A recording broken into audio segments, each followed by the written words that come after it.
Hey, welcome back. This is the Friday episode, which means we slow down a little. We let Tuesday's teaching settle. We stop running long enough to ask ourselves what any of it actually means for us specifically. If you did not hear episode 37, that is okay. You can come back to it. What I want to do today stands on its own. On Tuesday, we talked about three areas where midlife tends to ask something of us: identity, body, relationships. Today, I want to give you time with those three things, not to analyze them, just to sit with them. And as always, I want to take the moment to invite you to take a breath with me. So let your shoulders drop. Breathe in for 4 and out for 8. There is nothing you have to solve right now. You are just going to listen and let yourself notice what comes out.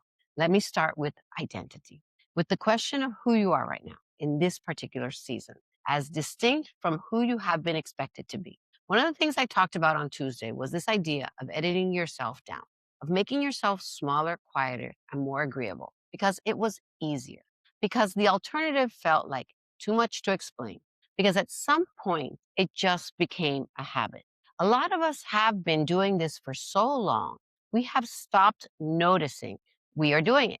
We are not even sure what we would say if we stopped. Where in your life are you showing up as a smaller version of yourself than who you actually are? Not where you have been asked to, where you have chosen to, where the editing has become automatic. Have to have a perfect answer. Just notice what your body did when you heard the question. That is enough for today.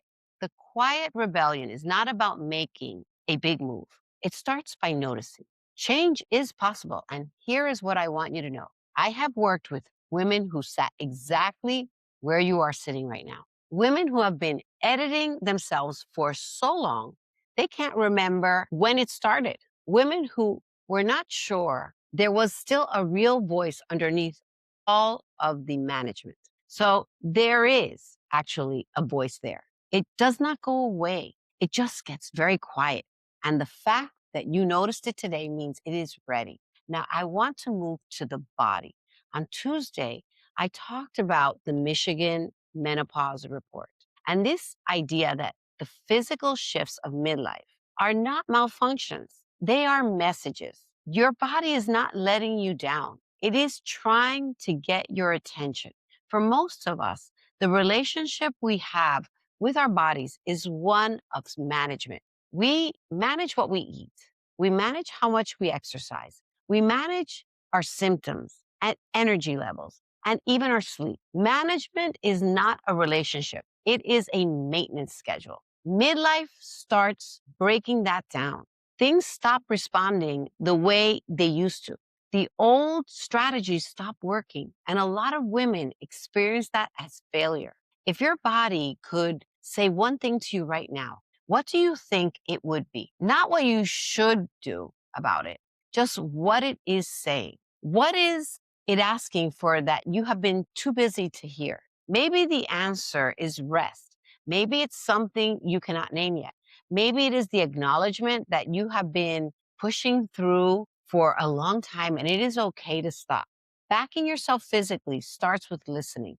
Before any strategy or plan or change, just listening. And then there are relationships. This is one of the tenderest topics, and I know that. So I want to go gently on this. On Tuesday, I talked about the meno divorce trend. And I want to say, again, clearly, this is not about whether you should stay or leave anything.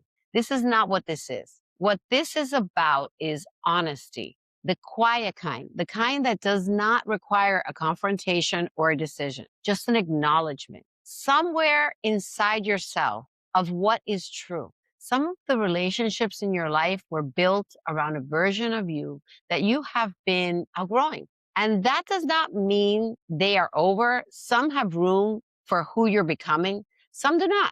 Think of one relationship in your life. Does it have room for who you're becoming? You do not have to answer yes or no. Just notice what you feel when you ask that question. Is it relief? Is it grief? Is it hope? That feeling is information. You do not owe anyone a version of yourself that you no longer are, or one that you've already outgrown. That is not selfishness. That is honesty. And these three questions, identity, body, relationships, you don't have to have the answers or all of them today, but if in one of them landed somewhere, if one of them touched something you have been quietly carrying, I want you to sit with that. Write it down. Say it out loud in your car, on your way to work, or on your way home, wherever. You're not let it, but don't let it slip away without acknowledging it. The women who are closest to their next shift are the ones who have stopped dismissing what they notice. And what you notice today, it matters. You are allowed to take it seriously. You have spent a long time being responsible for everyone else's experience in life. Taking yourself seriously is not indulgent. It is overdue. And if you're ready to do something with what you notice today, here is what I know. The noticing is the first step, but the second step is hard to take alone. Because when you sit with it by yourself, you tend to either talk yourself out of it or go in circles. What changes is when you say it out loud to someone who understands this work.